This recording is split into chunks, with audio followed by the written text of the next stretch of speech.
नमस्कार विद्यार्थियों, वेदांत क्लासेज में आप सभी का हार्दिक स्वागत व अभिनंदन। विद्यार्थियों, कल हमने जो टॉपिक पढ़ना स्टार्ट किया था उस टॉपिक का नाम है क्रिया। क्या नाम है? क्रिया। और क्रिया के वैसे भेद तो सामान्यतः दो प्रकार की क्रिया होती है, आकर्मक और सकर्मक। लेकिन जब वास्तव में इसका अध्ययन करते हैं तो अलग अलग आधार पर इसका अध्ययन किया जाता है, जैसे काल के आधार पर, समापन के आधार पर, रचना या संरचना के आधार पर और कर्म के आधार पर। इसमें से काल के आधार पर हमारा कंप्लीट हो गया। और काल के आधार पर क्रियाएं तीन प्रकार की होती है: भूतकालिक क्रिया, वर्तमानकालिक क्रिया और भविष्यकालिक क्रिया। और इनके भी उपभेद होते हैं, उनको भी मैंने आपको पढ़ा दिया था। ठीक है। समापन के आधार पर दो प्रकार की होती है, समापिका और असमापिका। कल हम ये पढ़ रहे थे लास्ट, है ना। सामान्य क्रिया, सॉरी, रचना या संरचना के आधार पर पहली जो क्रिया लिखी थी हमने वो सामान्य क्रिया लिखी थी। सामान्य क्रिया को कुछ वैयाकरण भेद मानते हैं, कुछ नहीं मानते हैं। दूसरा हमने पढ़ा था संयुक्त क्रिया, और संयुक्त क्रिया को ही हम यौगिक क्रिया भी कहते हैं। यौगिक क्रिया के दो भेद बताए गए हैं विद्यार्थियों, और दो कौन कौन सा? एक तो मुख्य बताया गया है और एक रंजक बताया गया है। ठीक है। इसके अलावा जो संयुक्त क्रिया है इसको अर्थ के आधार पर हम 13 भागों में बांट सकते हैं। कितने में? 13 भागों में बांट सकते हैं। 13 उपभेद हमने आपको लिखा है इसके। पूर्वकालिक क्रिया मैंने पढ़ा दी आपको, ऐसी क्रिया जो एक ही समय में बहुत सारी क्रिया संपन्न होती है। जो सबसे पहले क्रिया संपन्न होती है उसको पूर्वकालिक क्रिया कहते हैं, और इसके अंत में कर या करके जुड़ा हुआ होता है। एक अनुकरणात्मक क्रिया, किसी दृश्य, किसी ध्वनि, चाहे वो वास्तविक हो चाहे काल्पनिक हो, उसके अनुकरण से जो नई क्रिया बनाते हैं उसे अनुकरणात्मक क्रिया कहते हैं। ऐसी क्रिया जो किसी की प्रेरणा से संपन्न की जाती हो उसे प्रेरणार्थ क्रिया कहते हैं। जो प्रेरणा देता है उसे प्रेरक कर्ता कहते हैं, जो प्रेरणा लेता है उसे प्रेरित कर्ता कहते हैं। और ये प्रेरणार्थक क्रिया दो प्रकार की होती है, प्रथम प्रेरणार्थक और द्वितीय प्रेरणार्थक। मैंने सामान्य क्रिया के कुछ उदाहरण लिखाए थे आपको, और उनसे आपको प्रथम प्रेरणार्थक और द्वितीय प्रेरणार्थक बनाना था। प्रथम प्रेरणार्थक की पहचान है आता और आना प्रत्यय जुड़ा रहता है। द्वितीय प्रेरणार्थक की पहचान है वाता और वाना जुड़ा रहता है। कुछ उदाहरण दे दिए, कुछ वाक्य लिखाए थे मैंने, एक दो वाक्य लिखाए थे, एक वाक्य और लिख लो। ये जो प्रेरणार्थक क्रिया के अन्य उदाहरण लिख लो आप।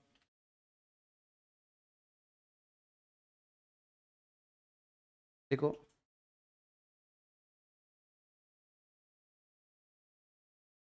अध्यापक विद्यार्थियों से पुस्तक पढ़वाता है।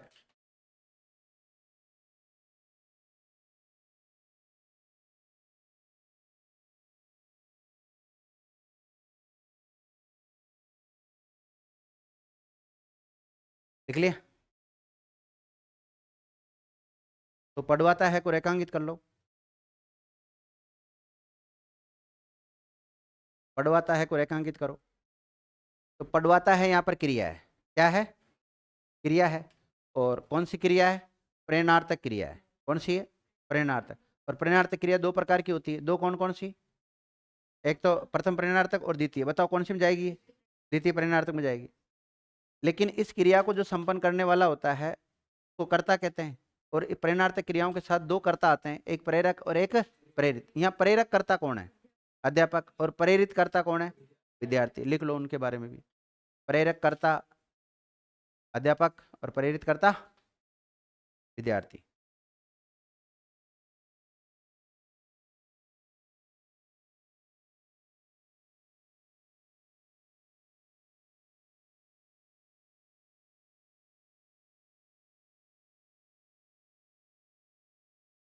अगला क्रिया का भेद लिखो विद्यार्थियों। नाम धातु क्रिया। कौन सी क्रिया?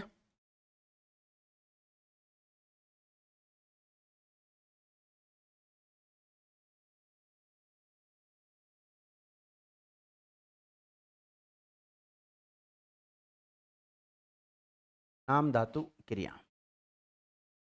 लिख लिया? देखिएगा, समझने की कोशिश करो। सबसे पहले तो इसकी हम परिभाषा देखते हैं। क्या देखते हैं? परिभाषा। मतलब नाम धातु क्रिया उसको कहते हैं, पहली बात तो क्रिया होनी चाहिए। वो क्या होनी चाहिए? क्रिया। लेकिन ये जो क्रिया है ना, ये क्रिया शब्द अगर किसी संज्ञा से बनते हो, किससे बनते हो? किसी सर्वनाम से बने हो, किसी विशेषण से बने हो, या किसी अव्यय से बने हो। अव्यय को क्या बोलते हैं? अविकारी शब्द कहते हैं। तो क्रिया के ऐसे शब्द जो संज्ञा, सर्वनाम, विशेषण या अव्यय या ब्रैकेट में अविकारी शब्द से बनते हो, तो ऐसी क्रिया को कौन सी क्रिया कहते हैं विद्यार्थियों? नाम धातु क्रिया कहते हैं। लिखिएगा, ऐसी क्रियाएं जो संज्ञा, सर्वनाम, विशेषण और अव्यय ब्रैकेट में अविकारी शब्द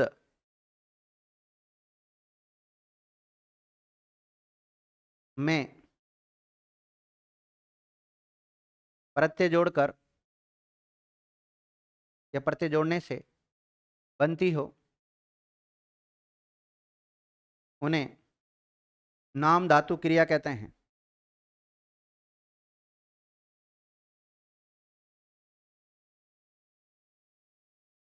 नाम धातु क्रिया कहते हैं।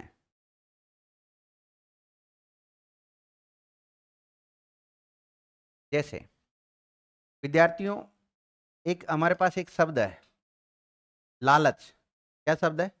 लालच शब्द है। और ये जो लालच शब्द है ना, ये एक संज्ञा शब्द है। कैसा शब्द है? संज्ञा शब्द है।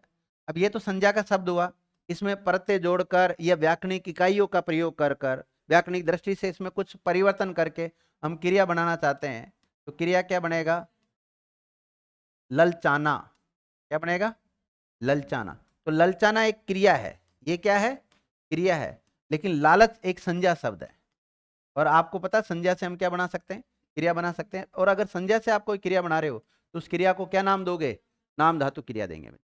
जैसे लिखो, लालच से ललचाना। लालच लिखना एक तरफ और एक तरफ क्या लिखोगे? ललचाना।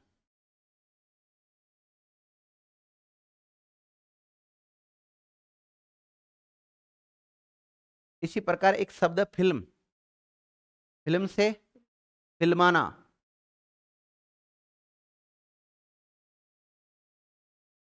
देखो,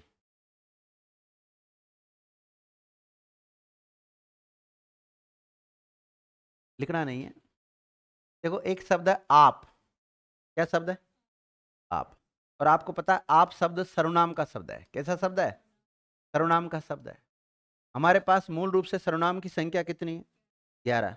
मैं, तू, आप, यह, वह, जो, सो, कोई, कुछ, कौन, क्या।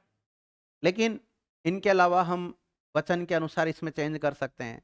मतलब वचन के अनुसार इसके रूप चला सकते हैं। कारक के अनुसार इसमें और भी मतलब हम सर्वनाम के शब्द बना सकते हैं। तो जैसे कारक के रूप इसमें अगर संबंध के अनुसार चलाए, तो आप में अगर नाने नहीं जोड़ दिया हमने, तो विद्यार्थियों अपना बनेगा। क्या बनेगा? अपना, अपनी, अपने बन जाएगा ना। तो अपनी शब्द भी सर्वनाम ही है। अपनी शब्द सर्वनाम है कि नहीं है? या अपना, अपने, अपनी, आप, ये सब आप सर्वनाम से बने। और ये भी सर्वनाम पद ही है, ध्यान रखना, सर्वनाम के शब्द ही है। अब जैसे अपना में अगर हम पन प्रत्यय जोड़ते हैं, क्या जोड़ते हैं? तो शब्द क्या बनता है? अपनापन। तो अपनापन शब्द एक संज्ञा बन गया विद्यार्थियों। और वो भी कौन सी? भाववाचक संज्ञा। और ये आपने पढ़ा है कि सर्वनाम से हम क्या बना सकते हैं? भाववाचक संज्ञा बना सकते हैं। ओके। लेकिन यहाँ अपना शब्द है और अपना ना एक और अगर जोड़ देते हैं इसमें, तो शब्द बनता है अपनाना। क्या बनता है? अपनाना। अब अपनाना जो शब्द है ये क्रिया है। ये शब्द क्या है? क्रिया। देखो, अपनापन संज्ञा है और अपनाना क्या है? क्रिया। और अपना क्या है? सर्वनाम। और अपना सर्वनाम मूल रूप से नहीं होता है। मूल रूप से सर्वनाम तो कौन सा था इसका? आप। इसके हमने वचन चेंज किए, इसके हमने कार के रूप चलाए, संबंध कारक के अनुसार रूप चलाया। संबंध में नाने नहीं आता है, या काके की आता है, या रारेरी आता है। आता कि नहीं आता? ओके। तो इसी प्रकार आप या अपना से लिख सकते हैं आप अपनाना। जैसे आपने फिल्म से फिल्माना लिखा ना, इसी प्रकार अपना से अपना, अपनाना लिखो। क्रिया लिख रहे हैं हम तो। अपना से क्या बनेगा? अपनाना। हाथ संज्ञा शब्द है। हाथ से हथियाना। लिखो, हाथ लिखो और आज से क्रिया बनाओ अतियाना, बात, बात से बतियाना, गर्म, गर्म से गरमाना। गर्म एक विशेषण है, जैसे गर्म तेल, तो तेल की विशेषता कौन बता रहा है? गर्म बता रहा है, तो गर्म विशेषण है कि नहीं है? और आप खुद बताइए, अ, विशेषण से क्रिया बना सकते हो कि नहीं बना सकते हो? तो गर्म से क्या बनेगा? गरमाना।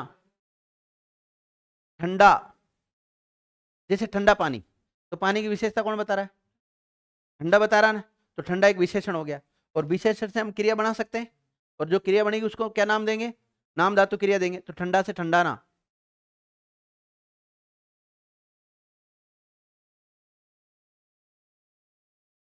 रंग, रंग शब्द क्या है? रंग एक संज्ञा, जाति, जातिवाचक। कौन सी है? जातिवाचक। तो रंग से रंगना। झूठ,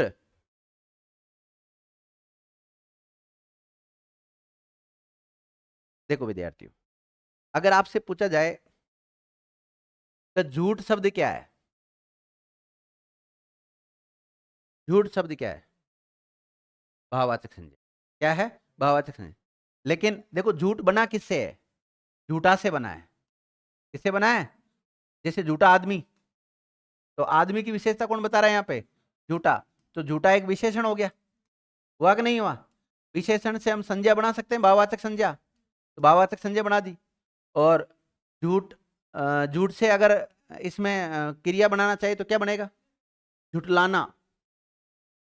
झूठ से झुटलाना। देख लिया? देखो, चमक, चमक से चमकाना। लात, लतियाना। शर्म से शर्माना।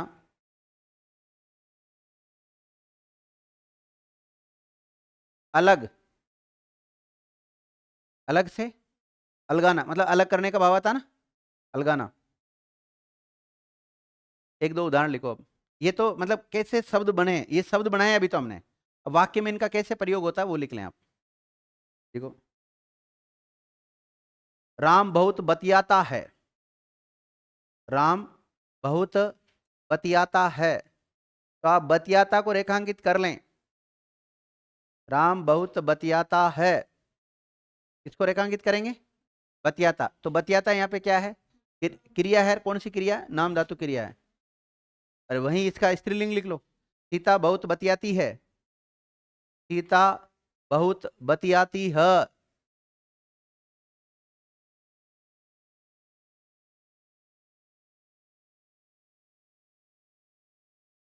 देखो, शर्म से क्या बनता है?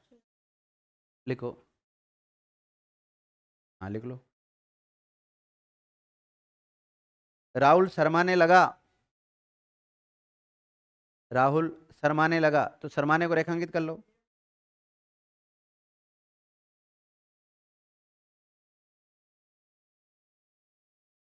देखो, आजकल पवन मुझे जुटलाने लगा है। जुटलाने को रेखांकित कर लो। मेन उद्देश्य जुटलाना शब्द को रेखांकित करवाना है, तो जुटलाना एक क्रिया है।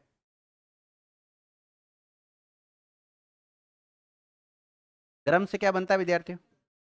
देखो, मेहमानों के लिए जरा चाय गरमा दो, मतलब गर्म कर दो। गरमा दो का मतलब क्या है? गर्म कर दो। गरम गरम ऊपर मत फेंक दो। नहीं, अपन यहाँ नहीं बोलते, लेकिन सामान्यतः ऐसा यूज होता है कई जगह। मेहमानों के लिए जरा चाय गरमा दो। यूपी वालों के परिवार में जाना, कभी पता लग जाएगा गरमा दो, और वो बोलते हैं उधर वाले ज्यादातर। मेहमानों मेहमानों के लिए जरा चाय गरमा दो। देख लिया? चाय की जगह पानी आ सकता है, अन्य चीज भी आ सकती है, लेकिन एक चाय शब्द यूज ले लिया मैंने। लिखो, पुलिस चोर को लतियाते, हाँ, पुलिस चोर को लतियाते ले गई। लतियाते मतलब लात मारती मारती, तो लात से क्या बना? लतियाना।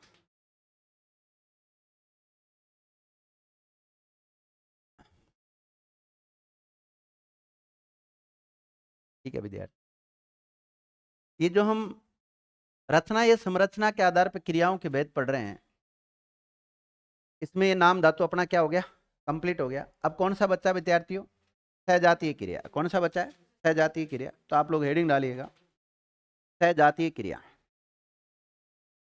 कौन सी क्रिया, सजातीय क्रिया।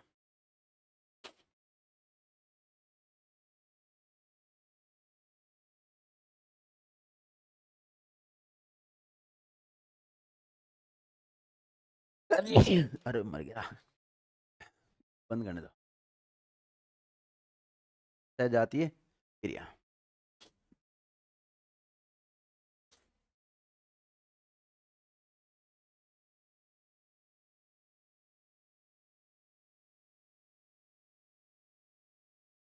सजातीय क्रिया।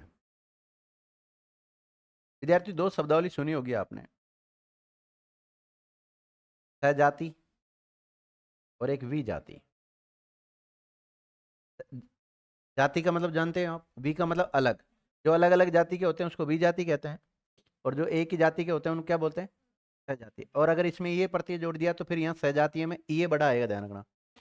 लेकिन जाति में कैसा आता है, छोटा। लेकिन जाति, दोनों शब्द अपनी जगह अलग अलग है।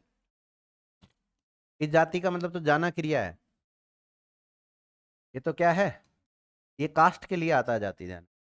कास्ट के लिए आता है, उसमें जाति कैसा आता है, छोटा ये की मात्रा आती। तो आपने ये वाला लिखा होगा सजातीय क्रिया, और यहाँ सजातीय का मतलब जाति से लिया गया है। यहाँ पे किससे लिया गया है, जाति। सर आपने कहा जाति में छोटा ही आता है, इधर बड़ी आती।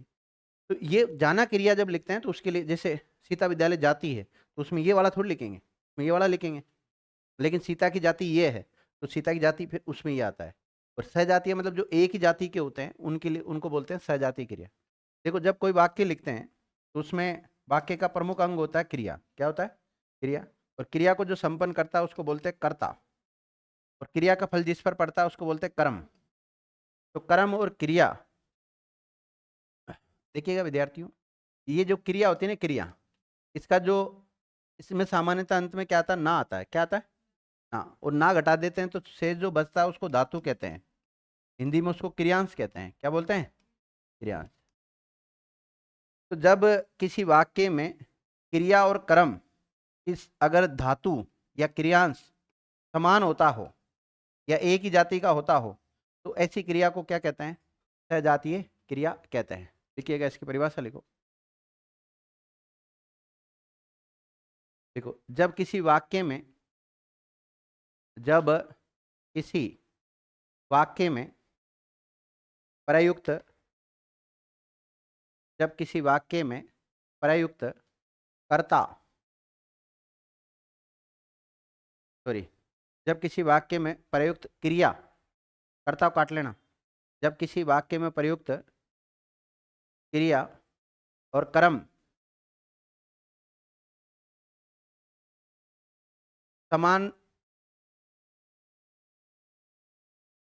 धातु ब्रैकेट में क्रियांश के होते हो तो उन्हें सजातीय क्रिया कहते हैं।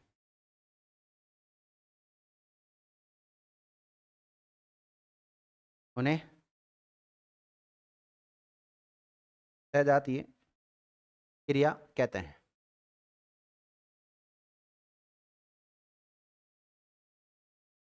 उदाहरण लिखो। रमेश ने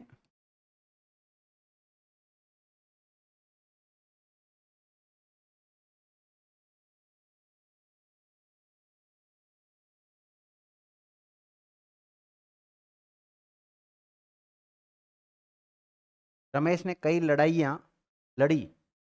तो लड़ी तो यहाँ पर क्रिया है, क्या है, क्रिया है। और लड़ाइयाँ यहाँ पे कर्म है।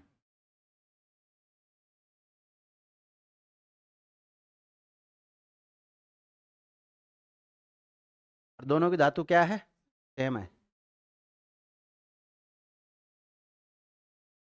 नेहा।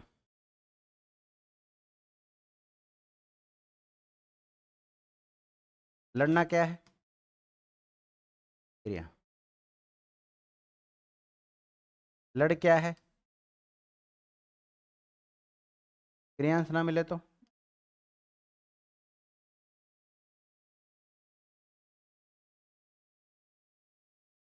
क्या इस लड़ को हम संज्ञा बोल सकते हैं? एक मिनट, एक मिनट,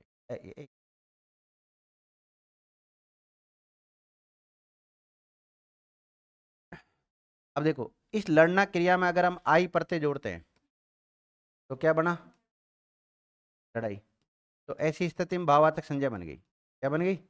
भाववाचक संज्ञा। अभी भाववाचक संज्ञा किससे बनी? क्रिया से, और क्रिया से हम भाववाचक संज्ञा बना सकते हैं, कोई दिक्कत नहीं।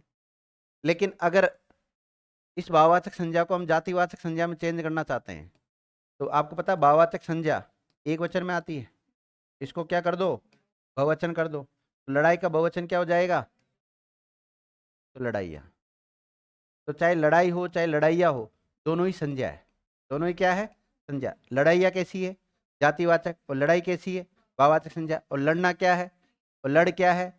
क्रियांश यानी कि धातु है। तो जब किसी कर्म और क्रिया की धातु समान होती है, क्रियांश समान होता है, तो ऐसी क्रिया को हम क्या कहते हैं? सजातीय क्रिया कहते हैं। एक वाक्य वो लिख लो। रमेश ने 100 मीटर दौड़ दौड़ी। रमेश ने 100 मीटर दौड़ दौड़ी। 100 मीटर दौड़ दौड़ी। तो विद्यार्थियों, आप एक काम करें, लिख ही देता हूँ। रमेश ने,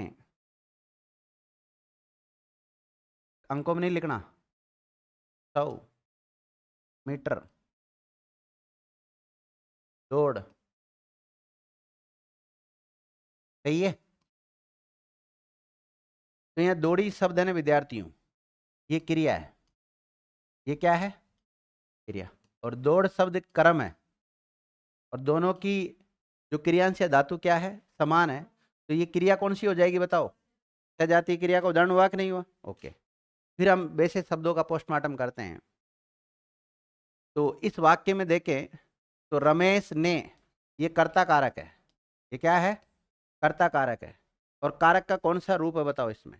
प्रकृति के आधार पर कौन सा कारक है? प्रकृति के आधार पर कौन सा कारक है? नेचर के आधार पर कौन सा कारक है रमेश? बोलो। चेतना, नेहा, तीनों चारों लड़कियां, पांचों लड़कियां, पूरे लड़के, बोलो।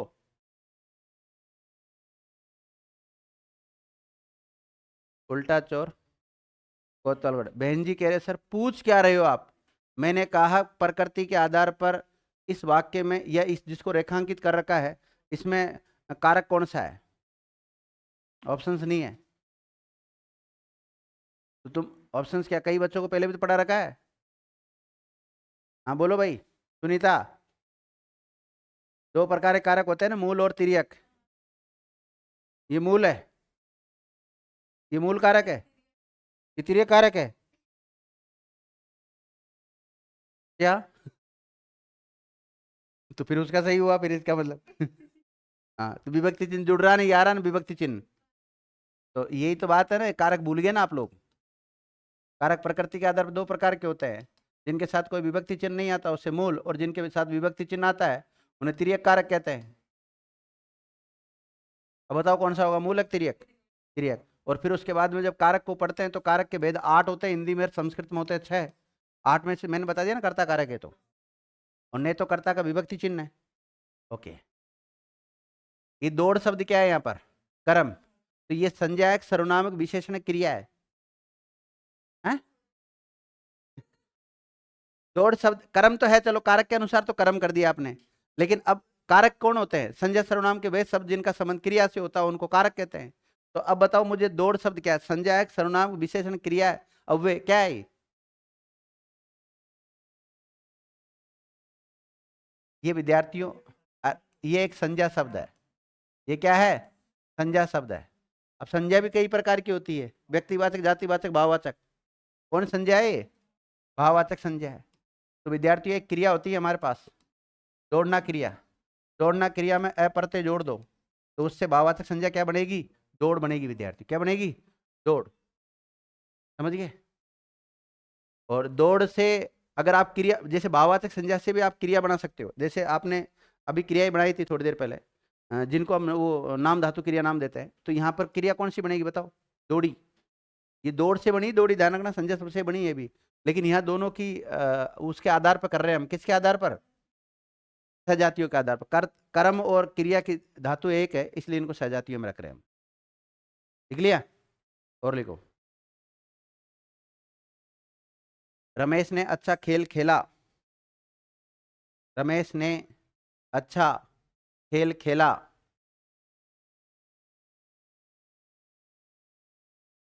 रमेश ने अच्छा खेल खेला।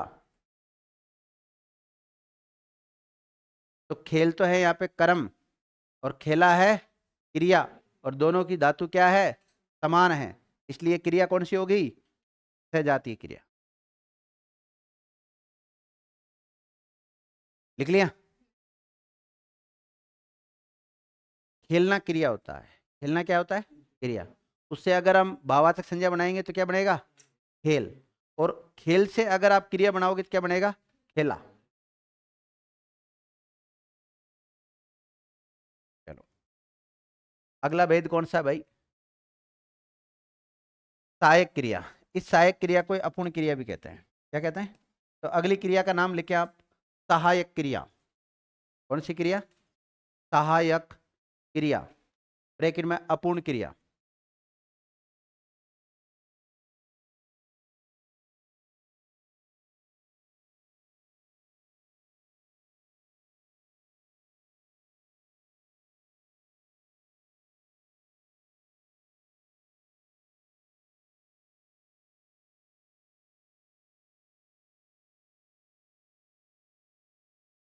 सहायक क्रिया लिख लिया?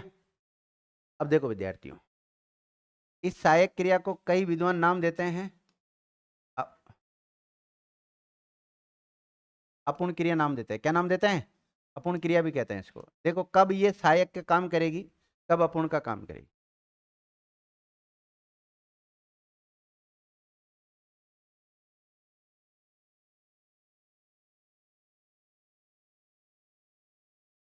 देखिएगा विद्यार्थियों, एक जब वाक्य में एक से अधिक क्रियाएं प्रयुक्त होती है तो उसमें एक क्रिया मुख्य होती है। कैसी होती है?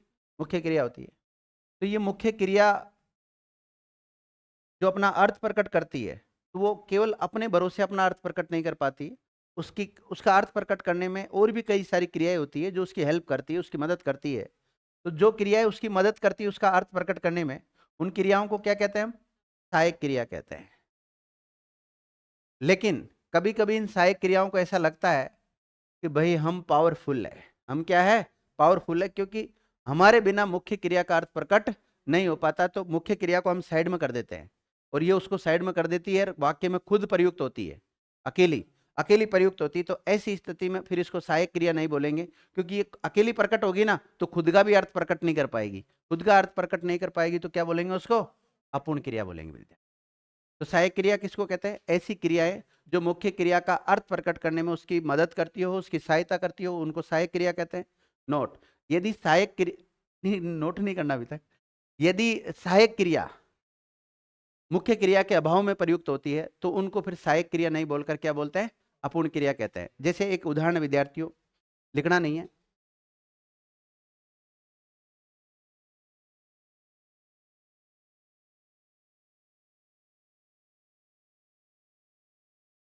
मैंने खाना खाया था। मैंने खाना खाया था।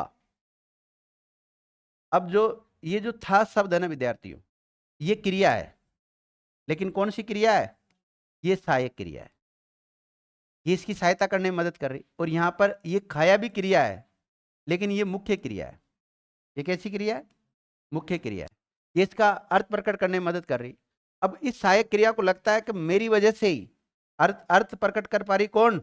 मुख्य क्रिया। तो अब अगले वाक्य में इसको अकेले को प्रयुक्त कर देते हैं। मैंने खाना खा। तो क्या इस यह क्रिया अपना अर्थ प्रकट कर पा रही है पूरा? तो इस स्थिति में इसको सहायक क्रिया नहीं कहकर अपूर्ण क्रिया कहते हैं। तो यहां तो था को हमने क्या नाम दिया? सहायक क्रिया। और यहां था को नाम क्या दिया? अपूर्ण नाम दे दिया। ठीक है ना, परिस्थिति जन्य इनका नाम चेंज हो जाता है। लिखिएगा,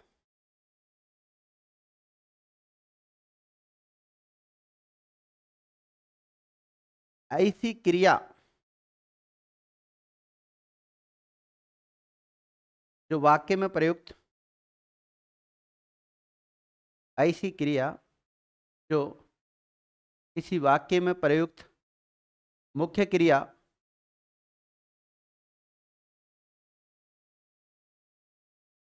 का अर्थ प्रकट करने में, मुख्य क्रिया का अर्थ प्रकट करने में,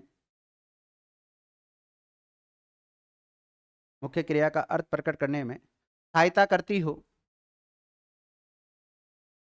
उन्हें सहायक क्रिया कहते हैं। ऐसी क्रिया जो मुख्य क्रिया का अर्थ प्रकट करने में सहायता करती हो, उनको क्या कहते हैं? मुख्य क्रिया कहते हैं। सॉरी सहायक क्रिया कहते हैं, सहायक क्रिया कहते हैं। लिख लिया? जैसे है, हूं, सहायक क्रिया कौन सी होती है? जैसे है, हूं, है के ऊपर बिंदु लगाना आपकी बार, बहुवचन में आता ना, हा, ही, थे, हाथी थे, और डॉट डॉट और भी हो सकते हैं इनके अलावा। ठीक है, एक उदाहरण लिखो आप। मैंने खाना खाया था, मैंने खाना खाया था, तो था को रेखांकित करो। था यहाँ पर कौन सी क्रिया है? सहायक क्रिया है। और खाया को रेखांकित करो, ये मुख्य क्रिया है। खाया क्या है? मुख्य क्रिया। और था क्या है? सहायक क्रिया। और मैंने आपको जब संयुक्त क्रिया पढ़ाई थी, और संयुक्त क्रिया में दो बताई थी, एक मुख्य और एक रंजक होती है। रंजक क्रिया सहायक क्रिया की भांति प्रयुक्त होती है, तो वो तमाम रंजक क्रियाएं भी यहाँ पे सहायक क्रिया की भांति प्रयुक्त हो सकती है, अगर विकल्प में रंजक नहीं दिया हुआ तो। वो डिपेंड करता है विकल्प के ऊपर। एक और लिख लो, राम पढ़ता है, राम पढ़ता है, तो विद्यार्थी है तो क्या हो जाएगा? सहायक क्रिया। और पढ़ता क्या हो जाएगा? मुख्य क्रिया हो जाएगा।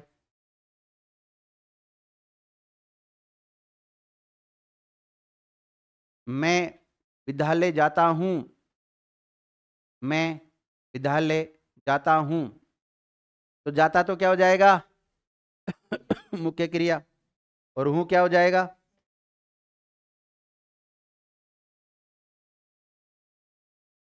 नॉट।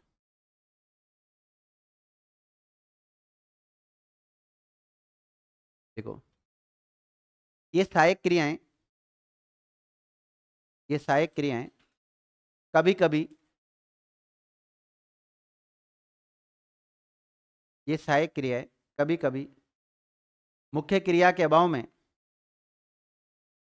या मुख्य क्रिया के बिना, मुख्य क्रिया के अभाव में या मुख्य क्रिया के बिना प्रयुक्त हो जाती है, प्रयुक्त हो जाती है। तो ऐसी स्थिति में, ऐसी स्थिति में इन्हें सहायक क्रिया नहीं कहकर, ऐसी स्थिति में इन्हें सहायक क्रिया नहीं कहकर अपूर्ण क्रिया कहते हैं। क्या कहते हैं?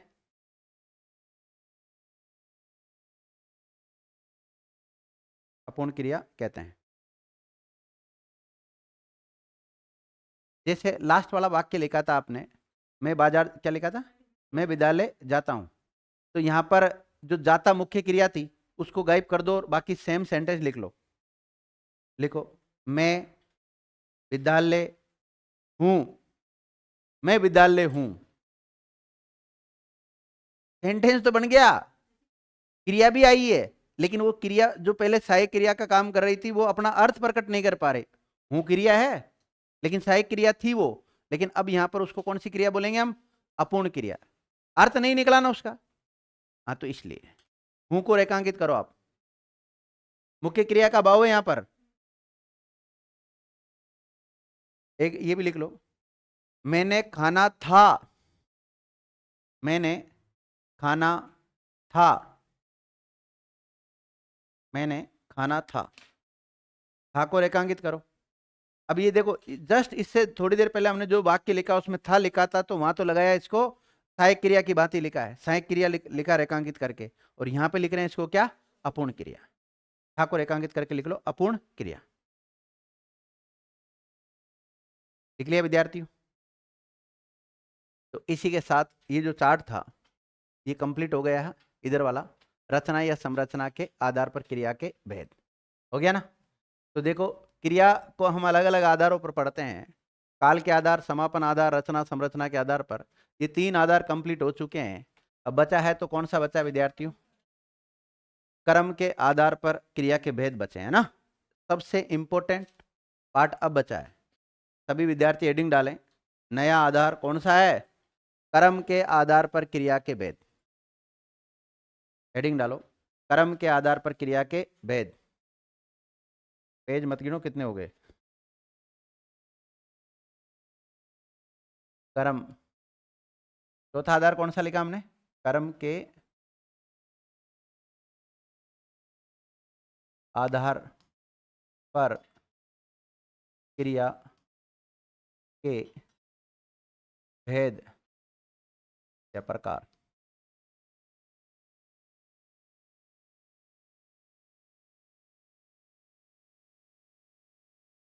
दो होते हैं विद्यार्थियों, एक तो होती है अकर्मक क्रिया, कौन सी क्रिया? अकर्मक क्रिया होती है। दूसरी सकर्मक क्रिया होती है। अकर्मक क्रिया के कुछ विद्वान 3 मानते हैं, कुछ 2 भेद मानते हैं। 2 मानते हैं उनके अनुसार लिखा रहा हूं। एक तो पूर्ण अकर्मक क्रिया, पूरा नाम क्या है इसका? पूर्ण अकर्मक क्रिया। और एक है अपूर्ण अकर्मक क्रिया, मतलब मैं आप लिख लेना पूरा। एक तो पूर्ण अकर्मक क्रिया और एक अपूर्ण अकर्मक क्रिया। पूर्ण के 2 उपभेद है, गत्यर्थक पूर्ण अकर्मक क्रिया, और एक कौन सा है? स्त्र्थक अकर्मक या पूर्ण अकर्मक क्रिया। स्त्र्थक कोई बोलते हैं विद्यार्थियों अवस्था बोधक, क्या बोलते हैं? अवस्था बोधक। इसी प्रकार सकर्मक क्रिया के भी 2 भेद होते हैं, एक तो होता है पूर्ण और एक होता है अपूर्ण होता है। फिर पूर्ण के 2 भेद होते हैं, और वो होते हैं विद्यार्थी, एक तो एक कर्मक, कैसा? एक कर्मक पूर्ण सकर्मक क्रिया, और दूसरा द्विकर्मक पूर्ण सकर्मक क्रिया। इन द्विकर्मक क्रियाओं के साथ 2 कर्म आते हैं। कितने कर्म आते हैं? 2 कर्म आते हैं। 2 कर्म में से एक तो होता है मुख्य, एक कैसा होता है, और एक कैसा होता है? गौण कर्म होता है। ये कर्म है, क्रिया नहीं है। ये क्या है? कर्म है। इस चार्ट को बना लें और इसी को पढ़ेंगे आगे।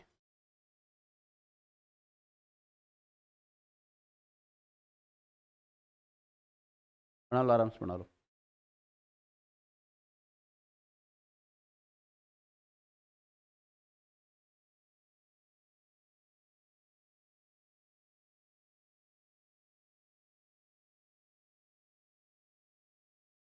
कर्म के आधार पर क्रिया कितने प्रकार की होती है? 2 प्रकार की होती है, अकर्मक और सकर्मक। और इसको 2 भागों में बांट लो, इसको 2 भागों में बांट लो। अब अकर्मक वाले को है ना, कुछ लोग 3 बताते हैं। कैसे बताते हैं? 3।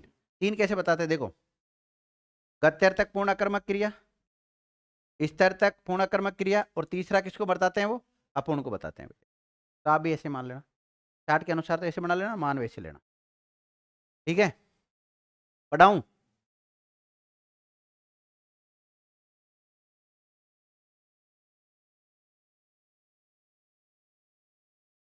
तुलनात्मक दृष्टि से अकर्मक सकर्मक को एक साथ लिखाऊं, या फिर पेज के 2 पार्ट कराते हुए लिखाऊं, या अलग अलग पढ़ाऊं?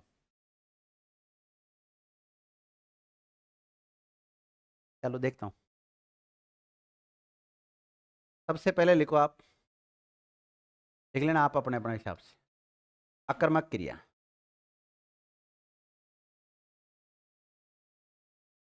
सबसे पहले लिखो आप अकर्मक क्रिया। मैं नहीं कह रहा हूं पेज के 2 पार्ट करने के लिए, ध्यान रखना। आप अपने हिसाब से करना चाहो तो कर सकते हो, नहीं करना चाहो तो मैं तो अलग अलग भी लिख सकते हो। पहले सारी बातें अकर्मक के बारे में लिखाऊंगा, फिर सारी बातें सकर्मक के बारे में लिखाऊंगा। अकर्मक क्रिया। तो देखो विद्यार्थियों, ये कर्म जो शब्द आया है, ये कर्म कारक से निकला है। कर्ता ने कर्म को, करण, संप्रदान, अपादान, संबंध, अधिकरण, संबंध, ये सारे क्या होते हैं विद्यार्थियों? कारक होते हैं। इसमें से कर्म कारक होता है, तो ये कर्म के आधार पर क्रिया कर्म कारक पे टिकी हुई है पूरी। यानी कर्म की आपको अच्छी तरह नॉलेज होनी चाहिए, तो आपका कोई भी सवाल गलत नहीं होगा। और फिर थोड़ी बहुत क्रिया भी पढ़ना चाहिए, जब जाके हल होता है। तो आप लिखेंगे इसमें ऐसी क्रिया, एक एक पहचान को बड़ा ध्यान से लिखना, हर पहचान काम आएगी।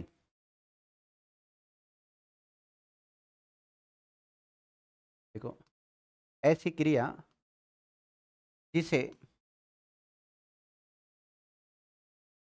कर्म, समझने के लिए कारक लिख लेना, कर्म की आवश्यकता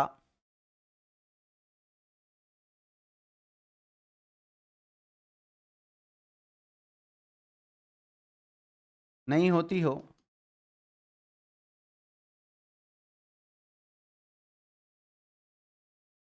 कर्म की आवश्यकता नहीं होती हो, उसे अकर्मक क्रिया कहते हैं। उसे क्या कहते हैं? अकर्मक क्रिया कहते हैं।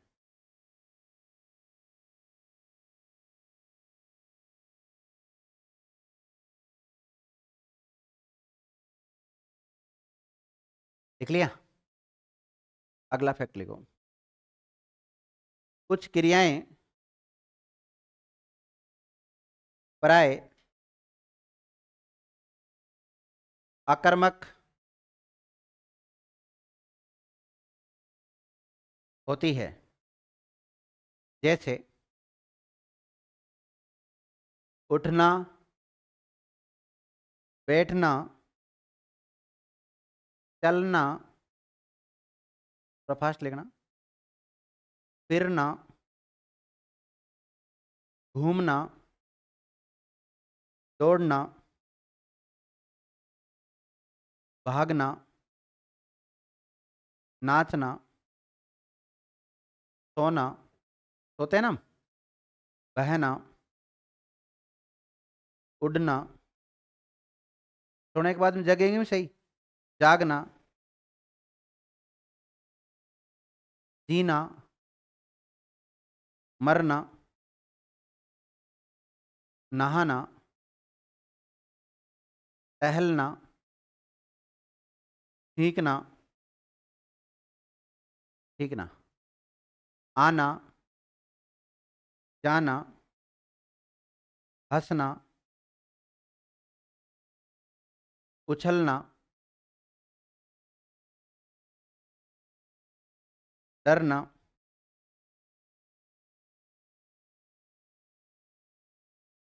शर्माना, होना, बरसना, ठहरना, दहाड़ना।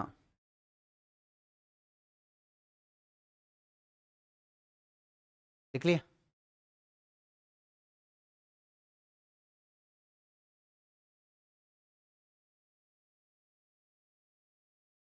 देखो विद्यार्थियों, एक वैसे सामान्य नोट है,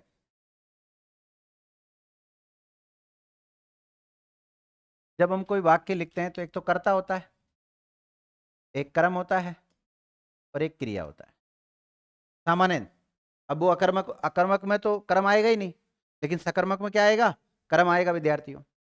तो अगर आप इस कर्म का पता करना चाहते हो, इसका कर्म का पता करना चाहते हो, तो क्रिया से प्रश्न करो विद्यार्थियों। क्या या किसको? कौन सा प्रश्न करोगे? क्या या किसको? और इससे जो उत्तर मिलेगा आपको, वो क्या होगा? कर्म कारक होगा। और क्रिया से यदि आप कौन या किसने प्रश्न करते हो, क्या करते हो, कौन या किसने प्रश्न करते हो, तो जो उत्तर मिलेगा वो वाक्य का कर्ता होता है। सामान्य बात है ये, एक नोट डालने वैसे ही।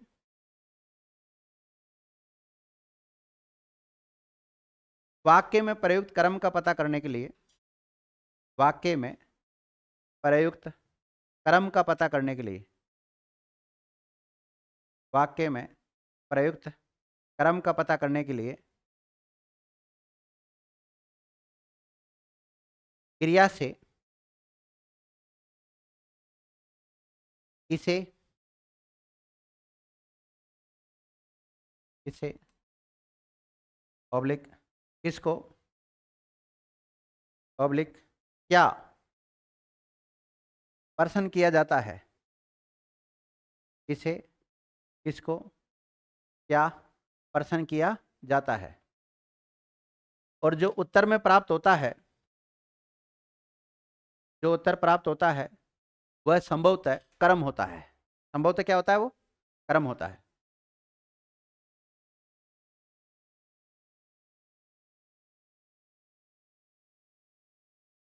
संभवतः कर्म होता है, लिख लिया क्या। तो कर्म का पता करने के लिए क्रिया से प्रश्न क्या करते हैं हम, क्या किसको किसे।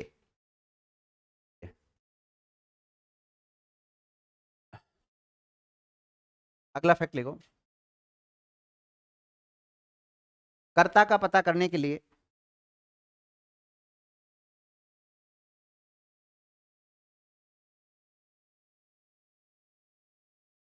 वाक्य में जो कर्ता आता है ना, कर्ता किसे कहते हैं, जो क्रिया को संपन्न करता है।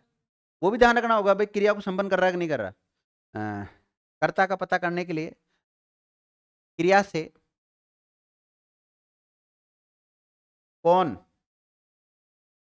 ऑब्लिक किसने प्रश्न करने पर जो उत्तर प्राप्त होता है, कौन ऑब्लिक किसने प्रश्न करने पर जो उत्तर प्राप्त होता है वह संभवतः कर्ता होता है।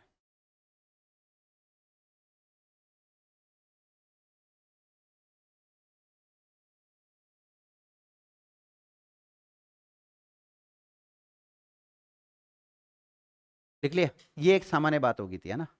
तो हम पढ़ रहे हैं विद्यार्थियों, कर्म के आधार पर क्रिया, और कर्म के आधार पर क्रियाएं दो प्रकार की होती है, अकर्मक और सकर्मक होती है। अकर्मक क्रिया की बात करें तो ऐसी क्रिया जिससे कर्म की आवश्यकता नहीं होती हो, उससे क्या कहते हैं, अकर्मक क्रिया कहते हैं। अगर हम इधर देखते हैं सकर्मक क्रिया में, लिखना नहीं है आप लोगों को, वैसे मैं समझा रहा हूँ। सकर्मक क्रिया की बात करें तो सकर्मक क्रिया में बताओ किसकी आवश्यकता होती है, इसमें कर्म की आवश्यकता होगी कि नहीं होगी। इसी प्रकार देखिएगा, इधर की जो क्रिया होती है, ये वाली क्रिया जो अकर्मक क्रिया होती है, इसका कर्म पर प्रभाव नहीं पड़ता है, क्योंकि कर्म होता ही नहीं तो प्रभाव कहां से पड़ेगा। और यहां पर इसका प्रभाव किस पे पड़ता है, कर्म पर पड़ता है विद्यार्थियों। तो लिखिएगा, इस क्रिया अकर्मक क्रिया का फल, अकर्मक क्रिया का फल कर्म पर नहीं पड़ के, या कर्म पर नहीं पड़ता है, कर्म पर नहीं पड़ता है, बल्कि किस पे पड़ता है, बल्कि कर्ता पर पड़ता है। कर्म पर प्रभाव नहीं पड़ता बल्कि किस पे पड़ता है, कर्ता पे प्रभाव पड़ता है।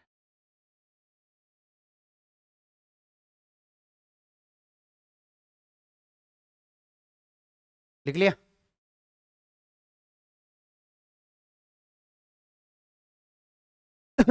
लिखो, अकर्मक क्रिया से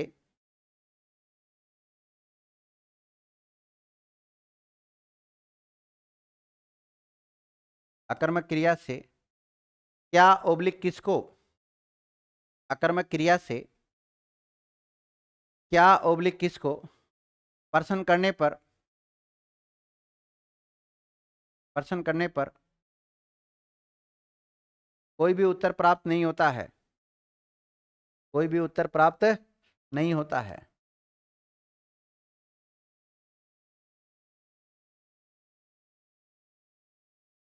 कोई भी उत्तर प्राप्त नहीं होता है। लिख लिया? लिखो इसमें, आकर्मक क्रिया में लिखना। अब देखो विद्यार्थियों, मैंने बताया था सामान्य जब कोई भी सेंटेंस लिखते हैं तो उसमें एक तो कर्ता होता है, एक कर्म होता है और एक क्रिया होती है। ऐसी क्रिया जिसके साथ कर्म नहीं आता है तो उस क्रिया को क्या बोलेंगे? अकर्मक क्रिया। क्या बोलेंगे? अकर्मक क्रिया बोलेंगे। अब ये जो अकर्मक क्रिया है ना विद्यार्थियों, इसके साथ वाक्य में कर्म नहीं आ रहा, फिर भी अपना पूरा अर्थ प्रकट कर दे रही है, इसको क्या बोलते हैं हम? पूर्ण अकर्मक क्रिया। लेकिन कुछ अकर्मक क्रियाएं अपना पूर्ण अर्थ प्रकट नहीं कर पाती है, तो उनको हम बोलते हैं अपूर्ण अकर्मक क्रिया। अर्थात इनको अर्थ प्रकट करने के लिए किसी न किसी पूरक शब्दों की आवश्यकता होती है। पूरक शब्द बोले तो वही संज्ञा सर्वनाम के शब्दों को ही क्या कहते हैं? पूरक शब्द कहते हैं। और भी हो सकते हैं इनके अलावा अन्य शब्द। लिखिएगा, अकर्मक क्रिया के साथ वाक्य में, अकर्मक क्रिया के साथ वाक्य में कर्म नहीं आता है। क्या नहीं आता है? कर्म नहीं आता है, फिर भी यह अपना पूर्ण अर्थ प्रकट कर देती है, पूर्ण अर्थ प्रकट कर देती है, तो इसे पूर्ण अकर्मक क्रिया कहते हैं। क्या कहते हैं? पूर्ण अकर्मक क्रिया कहते हैं। लिख लिया? समझ में आ गया पूर्ण अकर्मक क्रिया क्या है? ओके, अगला फैक्ट लिखो। यदि अकर्मक क्रिया, यदि अकर्मक क्रिया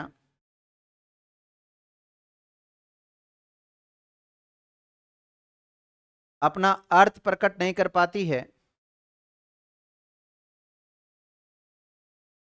यदि अकर्मक क्रिया अपना अर्थ प्रकट नहीं कर पाती है, तो उन्हें अपूर्ण अकर्मक क्रिया कहते हैं। उन्हें अपूर्ण अकर्मक क्रिया कहते हैं। उन्हें क्या कहते हैं विद्यार्थियों? अपूर्ण अकर्मक क्रिया कहते हैं। तो देखो, पूर्ण की परिभाषा लिखा दी मैंने आपको, अपूर्ण की लिखा दी। लिखिएगा, अपूर्ण अकर्मक, नोट नोट नोट, अपूर्ण अकर्मक क्रिया को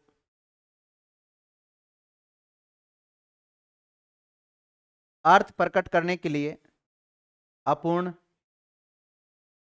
अकर्मक क्रिया को अपना अर्थ प्रकट करने के लिए किसी न किसी पूरक की आवश्यकता होती है। कैसे शब्दों की आवश्यकता होती है विद्यार्थियों?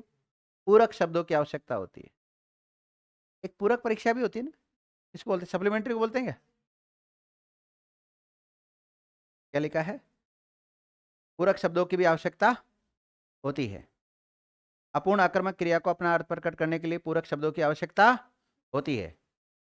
आप पूरक शब्दों को रेखांकित कर लें। पूरक शब्दों को रेखांकित कर लो। देखो, संज्ञा सर्वनाम के शब्द ही पूरक शब्द कहलाते हैं। संज्ञा सर्वनाम के शब्द ही क्या कहलाते हैं? पूरक शब्द कहलाते हैं, जो कि क्रिया का अर्थ प्रकट करने में क्या करते हैं? सहायता करते हैं। संज्ञा सर्वनाम के शब्द ही पूरक शब्द कहलाते हैं, जो कि क्रिया का अर्थ प्रकट करने में सहायक होते हैं। क्रिया का अर्थ प्रकट करने में सहायक होते हैं। अब ये अकर्मक में भी जा सकते हैं, सकर्मक में भी जा सकते हैं, इनको कोई मतलब नहीं है। ये तो केवल अर्थ प्रकट करने में मदद करते हैं ना। अगर उन क्रियाओं के साथ कर्म आ जाता है तो सकर्मक, और कर्म नहीं आता तो वो कैसी क्रिया हो जाती है? अकर्मक क्रिया हो जाती है। इस बात को आप समझ गए होंगे।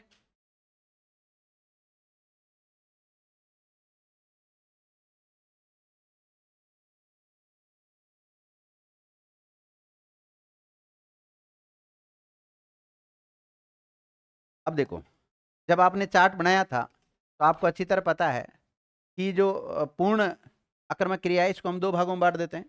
एक तो गत्यर्थक और स्थिर्थक। बताओ अकर्मक क्रिया किसे कहते हैं? ऐसी क्रिया जिसे कर्म की आवश्यकता नहीं होती उसको क्या कहते हैं?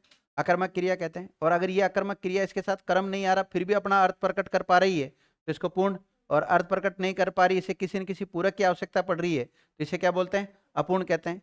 और विद्यार्थियों ये जो पूर्ण क्रियाएं हैं इनका कर्ता, क्रिया को संपन्न करने वाला क्या कहलाता है? कर्ता कहलाता है। कर्ता यदि गतिशील है तो उसको क्या बोलते हैं? गत्यर्थक। और कर्ता यदि स्थिर है या केवल उसकी अवस्था का बोध हो रहा है तो उसे स्थिरता की अवस्था बोधक पूर्ण अकर्मक क्रिया कहते हैं। लिखिएगा,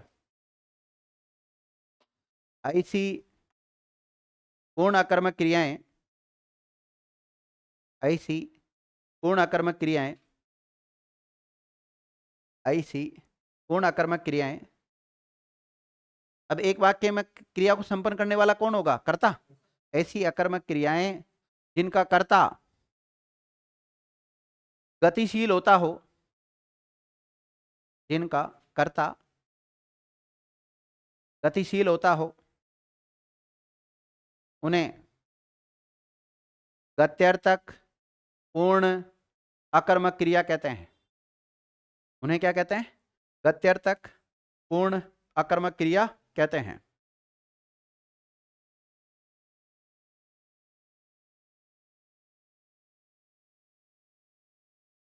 लिख लिया? अगला फैक्ट लिखो, ऐसी पूर्ण अकर्मक क्रियाएं, अगला फैक्ट लिखें आप, ऐसी। देखो अभी तक मैं केवल आपको क्रम के आधार पर अकर्मक और सकर्मक क्रियाओं की पहचान लिखा रहा हूं। फिर मैं आपको सेंटेंस दूंगा और वाक्य देने के बाद में आपको छांटना होगा अकर्मक है कि सकर्मक है। आपने छांट लिया अकर्मक तो बताओ पूर्ण है कि अपूर्ण है। फिर आपने कह दिया सर पूर्ण तो बता भाई गत्यर्थक है कि स्थिर्थक है। इसी प्रकार सकर्मक में चलेगा मामला। लिख लिया? क्या लिखा है? ऐसी पूर्ण अकर्मक क्रियाएं जिनका कर्ता स्थिर रहता हो, स्थिर रहता हो, ऑब्लिक केवल उसकी अवस्था का बोध होता हो तो उन्हें स्थिर्थक ब्रैकेट में अवस्था बोधक क्रिया कहते हैं। तो उन्हें स्थिर्थक ब्रैकेट में अवस्था बोधक पूर्ण अकर्मक क्रिया कहते हैं। लिख लिया सभी बच्चों ने?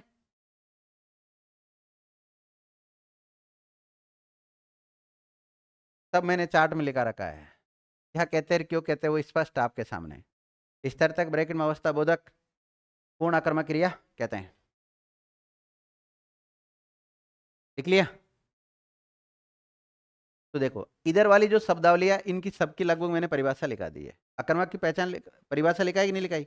पूर्ण की लिखा दी, अपूर्ण की लिखा दी, गत्यर्थक की लिखा दी और स्थिर्थक की लिखा दी। स्थिर्थक का दूसरा नाम क्या मिलता है? अवस्था बोधक मिलता है। अब हम लिखेंगे, नहीं देखिए विद्यार्थियों, सर आपने कहा अकर्मक क्रियाओं के साथ कर्म नहीं आता है। अकर्मक क्रियाओं के साथ कर्म नहीं आता है। कभी कभी विद्यार्थियों अकर्मक क्रिया भी सकर्मक में चली जाती है। जिन क्रियाओं के साथ कर्म नहीं होता ना वो भी किस में चल जाती है? सकर्मक में चल जाती है। बस अर्थ उनको आप प्रेरणार्थक क्रिया बना दो। क्या बना दो? प्रेरणार्थक क्रिया बना दो। प्रेरणार्थक क्रिया कर्म के आधार पर थोड़ी होती है, वो तो रचना या संरचना के आधार पर होती है। लेकिन अगर इन क्रियाओं का आप रूप चेंज कर देते हो तो ऐसी स्थिति में इनको कर्म की आवश्यकता भी नहीं पड़ती। मतलब सकर्मक क्रिया की पहली शर्त है कि कर्म आना चाहिए, लेकिन सकर्मक क्रिया में कई ऐसी क्रिया आती है जिनके साथ कर्म नहीं आते हैं लेकिन वो क्रिया प्रेरणार्थक रूप में होती है। किसमें होती है? प्रेरणार्थक रूप में होती है। एक नोट डालिएगा आप, अकर्मक क्रियाओं को, अकर्मक क्रिया के साथ कर्म नहीं आता, ध्यान रखना। अकर्मक क्रियाओं को यदि प्रेरणार्थक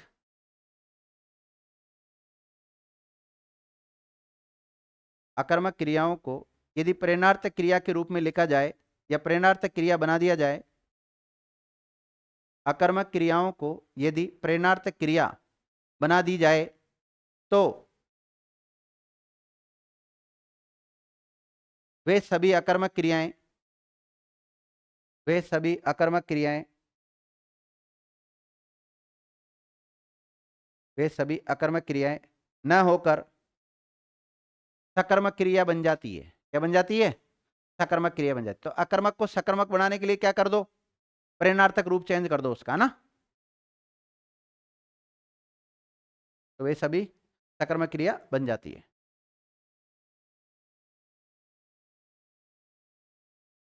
तो बिना कर्म के भी सकर्मक क्रिया हो सकती है। देखो विद्यार्थियों, आपको दोनों पहलुओं से सोचना होगा। मैं सीधे सीधे आपको पहचान लिखा दूं और सीधे सीधे आंसर मतलब उदाहरण लिखा दूं, तो आपको लगेगा सर ने बहुत शानदार क्रिया पढ़ाई है, अकर्मक और सकर्मक पूरा हमारे समझ में आ गया है। लेकिन जैसे उदाहरण करने लगोगे आपसे हल ही नहीं होंगे, क्योंकि एग्जामिनर तो ऐसे ही देगा ना भाई, आपके एग्जाम में भी ऐसे आएंगे, तो फिर बड़ी दिक्कत आ जाती है। तो पहले मैंने आपको जो पहचान बताई ना, उस पहचान को आप याद करो, जितनी भी पहचान लिखाई ना सबकी, ये पहचान याद करो। और फिर उसके बाद में दोनों की पहचान याद करके तुलनात्मक दृष्टि से उसकी तुलना करो और फिर उदाहरण करके देखो, एक भी क्वेश्चन गलत नहीं हो सकता आपका। मेरा देख लो, आज कर्म के आधार पर आप कोई सा उदाहरण लेके आ जाओ, मेरा गलत नहीं होता। क्यों? क्योंकि मैंने प्रैक्टिस ही इतनी ज्यादा कर ली इसकी। नहीं नहीं, ऐसा नहीं है। तो मुझे सरल लगती है, अलग अलग व्यक्ति को अलग अलग सिस्टम होता है भाई, मुझे सरल क्यों लगती है? हमने क्या इसका लोड, और इतनी सारी क्रिया है, हम तो शुरू से अकर्मक और सकर्मक ही पढ़ते आए थे, तो मुझे कैसे हो रही है याद बताओ? आप तो आपके सामने है ना एक व्यक्ति। नहीं, टीचर तो बाद में बना, पहले तो स्टूडेंट ही था। नहीं, टीचर है तो टीचर भी तो स्टूडेंट ही था।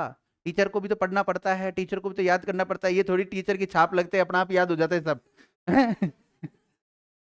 ऐसा नहीं है, उसके लिए आपको बार बार उस टॉपिक को पढ़ना पड़ता है, समय देना पड़ता है।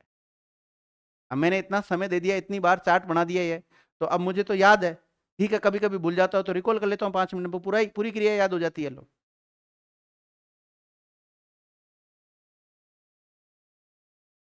मतलब देख लो, आपको क्रिया कब पढ़ाई होगी मैंने लास्ट टाइम, है ना? उसके बाद में अब तक मैंने इसको वापस पढ़ने के लिए 5 मिनट भी पूरा नहीं दिया होगा। कितना? 5 मिनट भी नहीं दिया होगा मैंने। और 5 मिनट भी से भी कम दिया तो उसमें पढ़ा कुछ नहीं है, वो पेज ही बस यूं पेज ही पलटे और कुछ नहीं किया। मतलब सारी चीजें रिकॉल हो जाती है। पहली बार में बढ़िया नोट्स बनाओ, बढ़िया याद करो, पॉजिटिव सोच रखो, तो क्रिया क्या है आराम से याद कर लेंगे। हमसे नहीं होगा तो मतलब किसी से भी नहीं होगा याद। और अगर देखो संसार में ऐसे व्यक्ति बैठे जिन्होंने इसको याद कर रखा है, तो इसका मतलब आपको भी याद हो सकता है। सोच बदलो। चलो, अब लिखिएगा आप, सकर्मक क्रिया।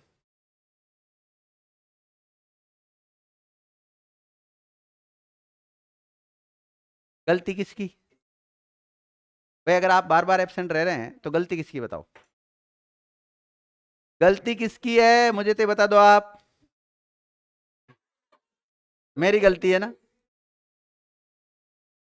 मैसेज डाला था ना मैंने, मैसेज डाला, अरे भाई डाला सबको।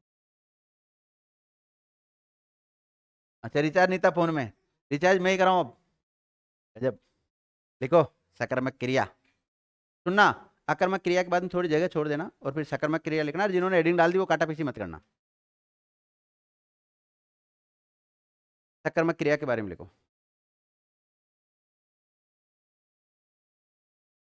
देखो विद्यार्थियों, ऐसी क्रिया जो कर्म के साथ आती हो उसको क्या कहते हैं?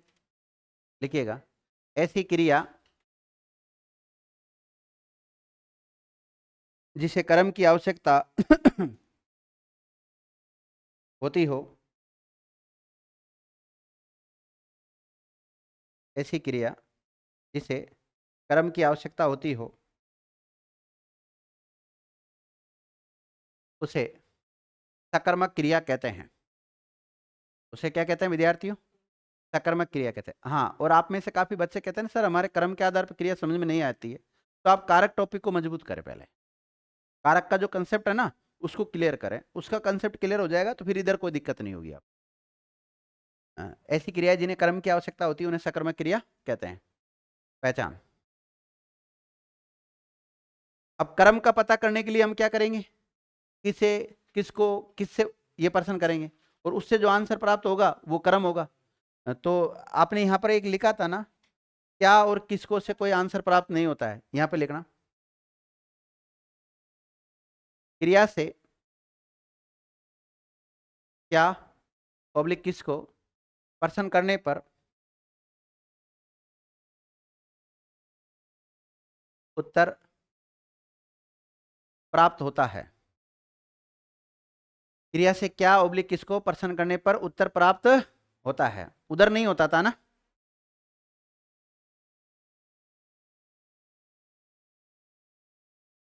अब देखो यहां पर क्रिया का प्रभाव किस पर पड़ेगा? कर्म पर। लिखिएगा, यहां पर क्रिया का प्रभाव कर्म पर पड़ता है, कर्ता पे नहीं पड़ता है।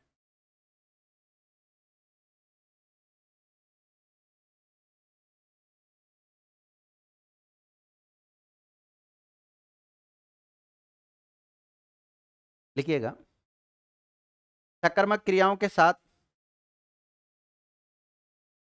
एक या एक से अधिक कर्म आ सकते हैं। सकर्मक क्रियाओं के साथ कितने कर्म आ सकते हैं? एक या एक से अधिक कर्म आ सकते हैं। तभी तो बनेगा ना। एक कर्म आएगा तो एक कर्मक बनेगा, और दो कर्म आएंगे तो द्विकर्मक बनेगा। सकर्मक क्रियाओं के साथ एक या एक से अधिक कर्म आ सकते हैं। अब देखो, एक वाक्य ऐसा है विद्यार्थियों जिसमें कर्ता दे रखा है, कर्म दे रखा है और क्रिया दे रखी है, और फिर भी एक क्रिया अपना पूरा अर्थ प्रकट कर पा रही है, तो इसको क्या बोलेंगे? एक मिनट। ऐसी क्रिया जिसके कर्म की आवश्यकता होती है उस क्रिया को क्या बोलते हैं? सकर्मक क्रिया बोलते हैं। क्या बोलते हैं? सकर्मक क्रिया। और ये सकर्मक क्रिया के साथ कर्म आ रहा है, यानी कि वाक्य में सब कुछ जो चाहिए वो है, अगर ये अपना पूरा अर्थ प्रकट पा रही है तो इसको क्या बोलेंगे? पूर्ण सकर्मक क्रिया। और कर्म होते हुए भी अपना अर्थ प्रकट नहीं कर पा रही है तो इसको क्या बोलेंगे? अपूर्ण। अर्थात इसे भी किसी न किसी किसकी आवश्यकता पड़ती है? पूरक शब्दों की आवश्यकता पड़ती है। और ये जो पूर्ण वाली है ना, इसको हम दो भागों में बांट देते हैं। ऐसी पूर्ण सकर्मक क्रिया जिसके साथ वाक्य में एक कर्म आता है तो उसको क्या बोलते हैं? एक कर्मक पूर्ण सकर्मक क्रिया। और जिनके साथ दो आते हैं उनको द्विकर्मक पूर्ण सकर्मक क्रिया। अब दो कर्म आएंगे तो उसमें से एक कर्म तो होगा मुख्य और एक होगा गौण। मुख्य की पहचान ये विद्यार्थियों का वो अप्राणीवाचक होता है, और गौण की पहचान क्या होता है? वो प्राणीवाचक होता है। उल्टा बोल दिया क्या? जो भी है आगे पढ़ा दूंगा। देखो आगे ये जो कर्म है ना द्विकर्मक वाले में दो कर्म आते हैं। एक तो होता है विद्यार्थियों गौण कर्म। क्या होता है? गौण कर्म होता है। और एक होता है मुख्य कर्म। कैसा होता है? मुख्य कर्म। मुख्य कर्म की पहचान क्या है? कि क्रिया के नजदीक होता है, ये क्रिया के दूर होता है, ये अप्राणीवाचक होता है। कैसा होता है? अप्राणीवाचक होता है। ये प्राणीवाचक होता है, यानी कि ये सजीव होता है, ये निर्जीव होता है, और इसके साथ को कारक चिन्ह आता है, इसके साथ कोई भी कारक चिन्ह नहीं आता है। किसको से प्रश्न करने पर आंसर प्राप्त हो जाता है? क्या से प्रश्न करने, क्रिया से क्या प्रश्न करेंगे जब जाके उत्तर प्राप्त होगा?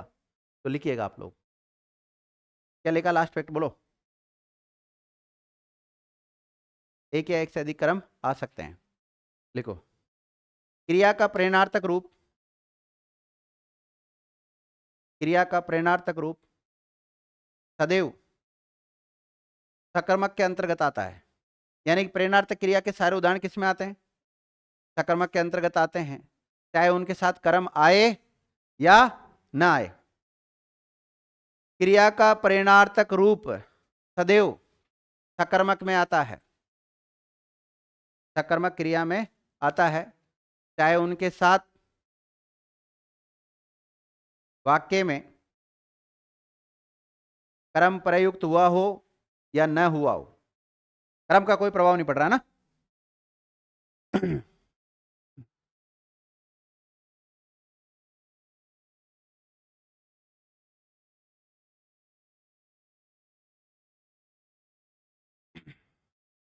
लिखिएगा, ऐसी सकर्मक क्रियाएं, देखो ऐसी सकर्मक क्रियाएं जो अपना पूर्ण अर्थ प्रकट कर देती हो उन्हें पूर्ण सकर्मक क्रिया कहते हैं।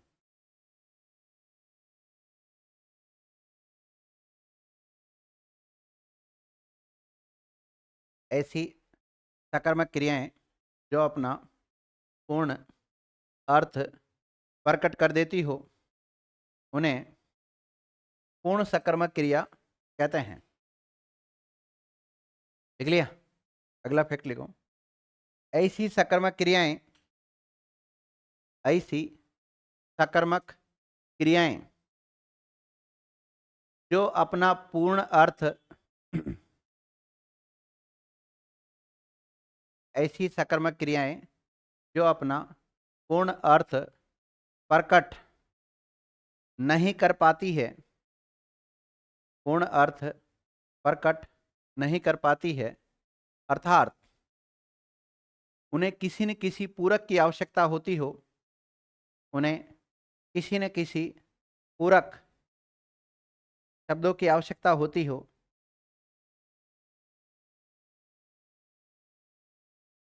उन्हें अपूर्ण सकर्मक क्रिया कहते हैं। उन्हें क्या कहते हैं? अपूर्ण सकर्मक क्रिया कहते हैं।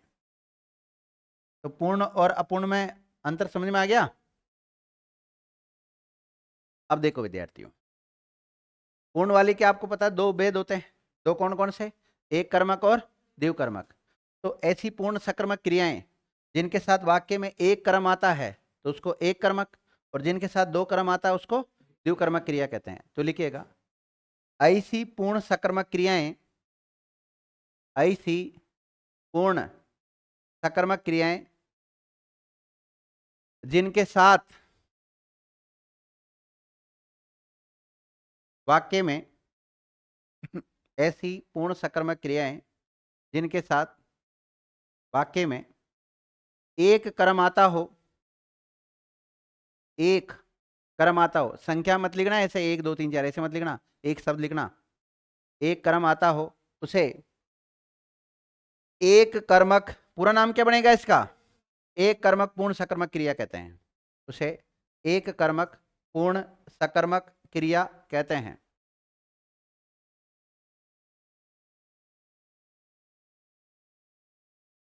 लिख लिया? अगला फैक्ट लिखो। ऐसी पूर्ण सकर्मक क्रियाएं, ऐसी पूर्ण सकर्मक क्रियाएं जिनके साथ वाक्य में दो कर्म आता हो, दो कर्म आते हो, कितने कर्म आते हो? दो कर्म आते हो, उन्हें द्विकर्मक पूर्ण सकर्मक क्रिया कहते हैं। उन्हें द्विकर्मक पूर्ण सकर्मक क्रिया कहते हैं। आप लोगों की लिखने की स्पीड तो बढ़ जाएगी धीरे धीरे ना? बढ़ गई होगी अब तो। अरे भैया, जो प्रॉपर तरीके से लिख रहा है, डेली जो क्लास लेता है 4 5 6 घंटे जो मैं पढ़ाता हूँ, वो अगर सुबह से लेकर शाम तक लिखता है तो उसकी कॉलेज में जब वो एग्जाम देने जाएगा तो उसको बिल्कुल भी दिक्कत नहीं आएगी, है ना? तो ये बच्चे भी लिखते हैं डेली 7 से 8 घंटा ही, ध्यान रखना। इनकी क्लास 7 से 8 घंटे ही होती है। 6 घंटे तो मेरी अकेले की है, 5 6 घंटे तो बाकी दूसरे टीचर्स की अगर आप जोड़ते हैं तो 6 7 घंटे हो जाती है। और फिर घर पे भी तो पढ़ते होंगे, लाइब्रेरी में भी तो पढ़ते होंगे, ऐसी मुझे उम्मीद है। बाकी पढ़े कि नहीं पढ़े वो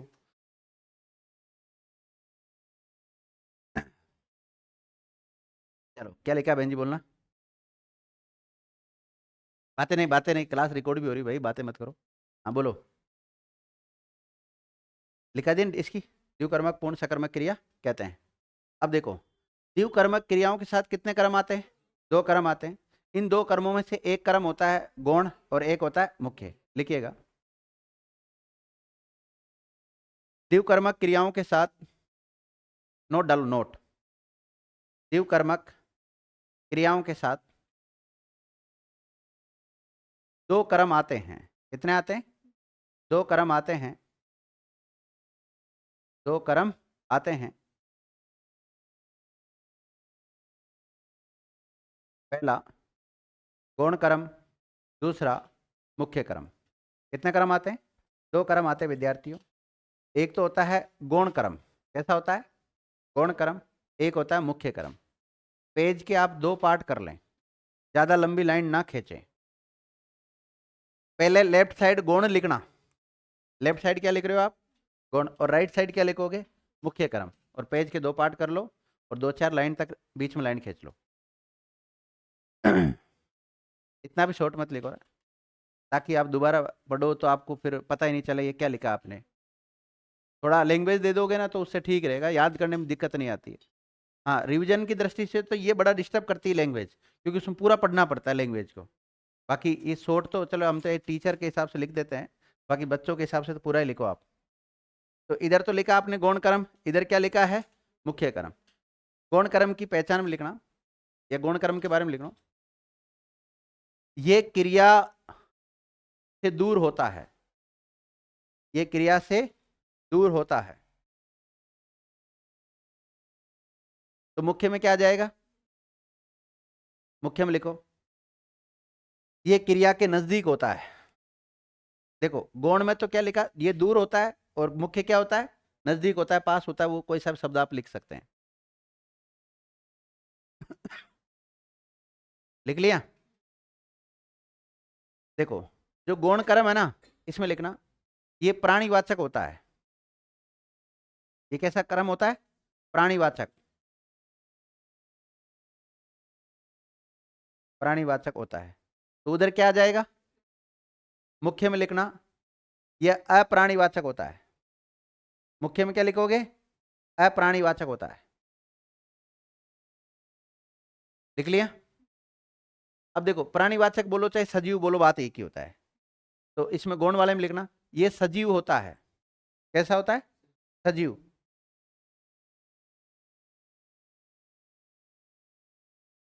और ये होता है विद्यार्थियों निर्जीव होता है। इधर वाले में लिखना गौण कैसा होता है? निर्जीव होता है।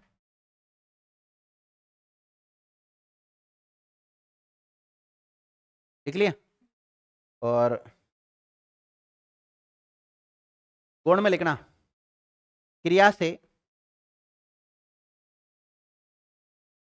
किसको प्रश्न करने पर उत्तर प्राप्त होता है? क्रिया से किसको प्रश्न करने पर उत्तर प्राप्त होता है? क्रिया से किसको प्रश्न करने पर जो उत्तर प्राप्त होता है वो कैसा होता है विद्यार्थियों? गौण कर्म होता है।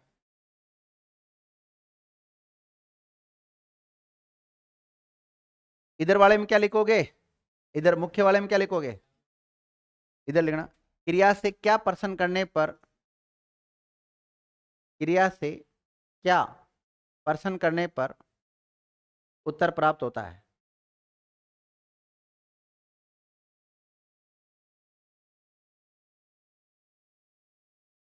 लिख लिया? देखो विद्यार्थियों ये जो गौण कर्म लिखा ना, इस गौण कर्म के साथ को विभक्ति चिन्ह आता है। कौन सा? को विभक्ति चिन्ह आता है, और मुख्य के साथ कोई भी विभक्ति चिन्ह नहीं आता है। तो लिखो गौण वाले में लिखना इसके साथ को विभक्ति चिन्ह आता है। को सिंगल इन्वर्टेड कोमा बंद करना, को विभक्ति चिन्ह आता है। गौण में क्या लिखोगे? को विभक्ति चिन्ह आता है। और मुख्य में क्या लिखोगे? कोई भी विभक्ति चिन्ह नहीं आता है। कोई भी विभक्ति चिन्ह नहीं आता है।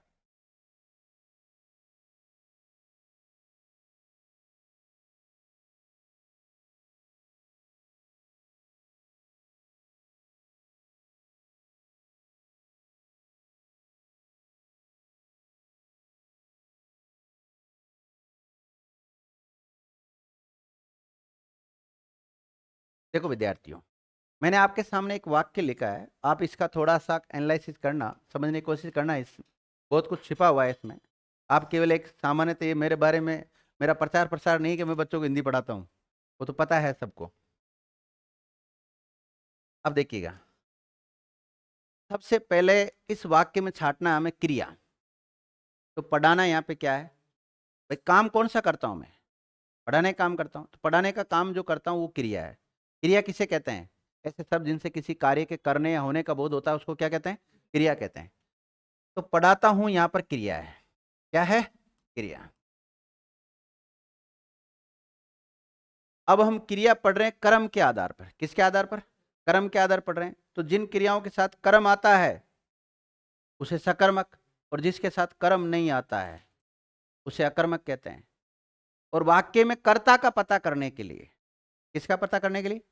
इस वाक्य में कर्ता कौन है तो मैं, देखो क्रिया से प्रश्न करो, किसने पढ़ाता हूं, कोई आंसर मिला नहीं।